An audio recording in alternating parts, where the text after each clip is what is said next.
everyone, I'm Devi and today I'm gonna show you a nail art using round glitter sequins. So let's start painting nails. First of all, apply base coat to your nails to protect them from staining and let it dry. Then apply white color nail polish to your nails and let it dry completely. Sequins comes in different color. You can get sequins from online or from any store near you. So apply a clear coat on your nails and quickly place sequins on the edges of your nail like how I am doing in the video.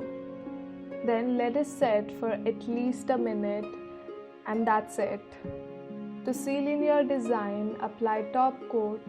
And that's it for today. I'll see you next time. Till then, bye bye. And don't forget to like, share and subscribe to my channel.